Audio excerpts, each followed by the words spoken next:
What is going on, guys? In today's video I will show you the best shattering concoction ranger build in Path of Exile 2. So in this guide I will give you a quick overview of the setup, then I will explain what skill gems and upgrades should you focus on. Then as well we'll see what is the best gear and how to get it for both leveling and any game. And then finally we will go over the passive tree, attributes, your skill rotations, and even what Atlas passive should you use, so we would be able to get the highest damage possible and much more. If you're looking for this build on the website, then click my link in this video's description or the pinned comment.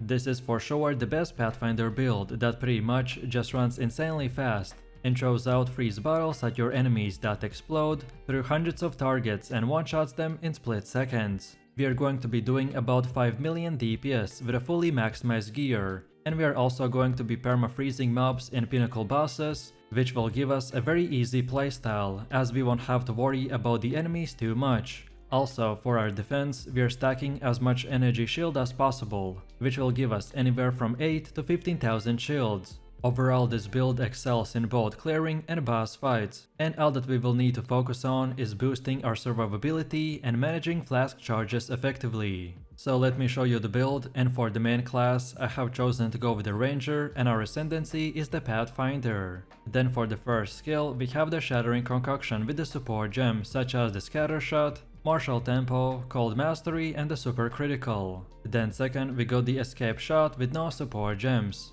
Next we got the Herald of the Ice with the Cold Penetration, Ice Bite and the Cold Infusion. Next we have the Hypothermia with the Cursed Ground, Heightened Curse and Magnified Effect. Next up we have the Grim Feast with no gems. Next we got the Cast on Critical with the Eye of Winter, Inspiration, Impetus and the Energy Retention. Then next we have the Alchemist Boon with Precision. Next we have the Lightning Warp with the Persistence, Overcharge and the Lightning Mastery. And finally for the last one we are using the Ball Lightning with the Arcane Tempo and Acceleration. Most of this setup is structured around using the Scattering Concoction to delete huge amount of enemies in seconds. So we use gems and skills that will support and increase their duration and damage, while the rest are powerful buffs and utility skills that usually get activated in the background.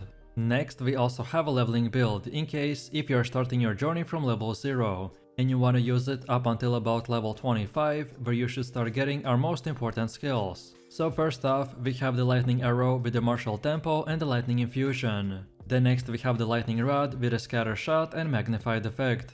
Next we have the Flame Wall with the Spell Cascade and the Fortress. Then next we got the Escape Shot with the Deep Freeze and Cold Infusion. And then finally we are using the Herald of the Thunder with no support gems. This is your basic setup up until you get our build's most important skill. In the early stages of progression we are simply using the Lightning Rod into the Lightning Arrow, while on top of this we are adding in the Flame Wall to allow our arrows to gain fire damage as they pass through the flames and thus increase our DPS even further. Then next up we have our passive tree, and if you are interested in a full in-depth guide on how it works, then check out my beginner guide. So let's take a look at our setup, and we want to start at this projectile damage node. Then go like this while also grabbing the Honed Instincts and Vile Wounds. Then from here we keep on going while also taking these two, so Master Fletching and the Cooked.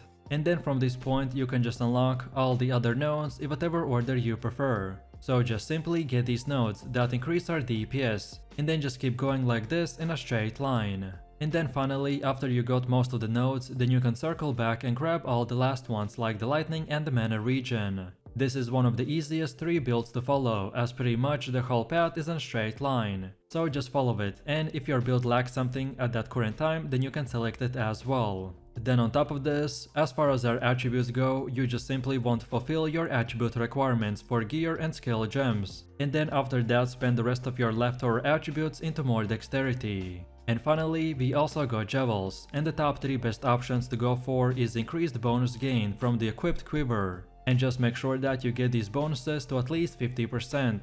Then second we get increased maximum energy shield. And then finally increased attack damage. All of these are very important, so just equip whichever ones you get first. And then now, let's go all the way to the middle again, and for Ascendancy build, this is what we have. So at the beginning, you want to get the Brew Concoction, as this will give you the option to pick the Shattering Concoction. That provides us with our main skill, and which is the core of our build. Then second, we get the Connected Chemistry. Then third, we select the Enduring Elixirs. And then finally, for the last one, we get the Traveler's Wisdom, which gives us 6 extra passive nodes. This might not sound like much, but at the endgame we can see a huge impact, especially if we spend them on more energy shields. So feel free to use the exact same path as I have right here. And don't forget to check this video description to find a link for this website. And this should make it easier for you to follow the tree. Next up we have our Atlas passives, and this build will benefit a lot from a high pack size, so that our freeze can spread through the use of the Shattering Concoction. So then when we start, we wanna first of all go to the left side, and then get all of these nodes. Then next we now go to the right and get all of these nodes as well. And then from this point and onwards, you can unlock the rest of the nodes in whatever order you want.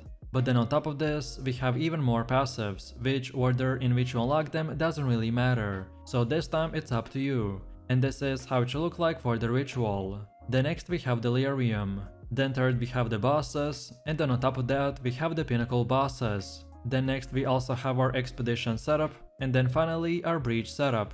Now in the next part we have our gear. The weapon of our choice is the Widow Whale with as much quiver effect as possible. So at least 220% is highly recommended, as this will make you hit the 300% breakpoint with all of the nodes on the passive skill tree. However, if you are going full solo and you don't want a Widow Whale, then use any bow that has plus levels of all projectile skills, or pretty much anything else that would increase our DPS. On top of this, we also have an offhand called the Visceral Quiver, and the most OP thing on this one is increased damage with the bow skills. However, we've heard that developers might nerf it soon, so if that happens, they look for stats like plus levels of all projectile skills, increased crit chance and projectile speed. Then for the helmet we have the Expert Wicker Tiara with the Energy Shield. And for more we want max and increased even more Energy Shield, and Fire and Lightning Resistance. Then for chest we have the Expert Cant Raiment with the Energy Shield. And for more we want increased mana regen, max and increased Energy Shield, more to Spirit and Cold and Lightning Resistance. Then for the belt we have the Fine Belt with the faster Flask Recovery. And for the bonus stats we got increased even more Flask Recovery, Fire and Lightning Resistance, as well as more to charm slots. Then for gloves we got the Expert Javel Gloves with the Energy Shield. And for more we want even more max and increased Energy Shield, increases to attack speed, cold resistance and increased critical damage bonus. Then for boots we're using the Expert Feather Sandals with the Energy Shield. And for more we want increased movement speed, max Energy Shield and fire resistance. Then for the first ring we got the Breach Ring with the max quality of 50%. And for more we got increased cold damage, intelligence, cold and chaos resistance. While then for the second one we have the Sapphire Ring with the cold resistance. And for more we got cold damage, intelligence and lightning and chaos resistance. And then finally for the amulet we have the Lunar Amulet with the max energy shield. And for more we want even more energy shield, more to spirit, plus levels of all projectile skills, and percentage to critical damage bonus. No matter which gear you choose, just at least try to get 75% resistance cap on all 4 elements. This is a starter setup, which would be more of an example of what stats and prefixes to look for.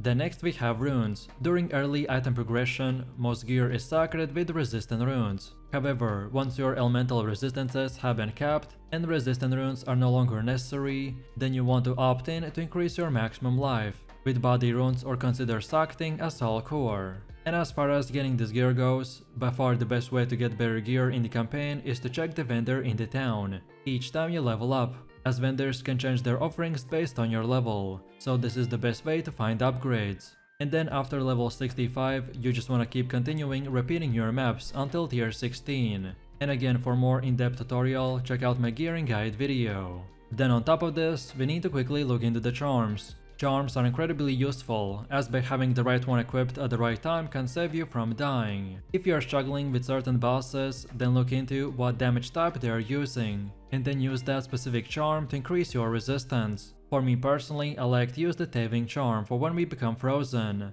Then second, get the Stone charm for stunts. And then finally, for the last one, get the Amethyst charm for chaos damage. But as I said, which one you choose will entirely depend on the enemies that you are fighting, so feel free to experiment and mix and match. And now finally, let's quickly take a look at how this build will work. And as you can see from the gameplay, this is one of the easiest and simplest builds in the game. So while running around in a map, you should not be using anything more than just the Shattering Concoction. Rare monsters will die very fast because of the freeze and the high crit chance. However, the only thing that we need to use is our life flasks to keep our energy shields. And then second, for bossing, this time we want to start with a ball lightning. Then second, use the lightning warp. Then next, activate hypothermia. And then finally, after all of this, you can simply spam the Shattering Concoction and just keep up our debuffs as they expire. So let me know what you think about this build in the comments below. If you enjoyed this, then you definitely don't want to miss my top 3 best ranger builds video, where I showed even more powerful builds. So click the screen now and I'll see you in the next one.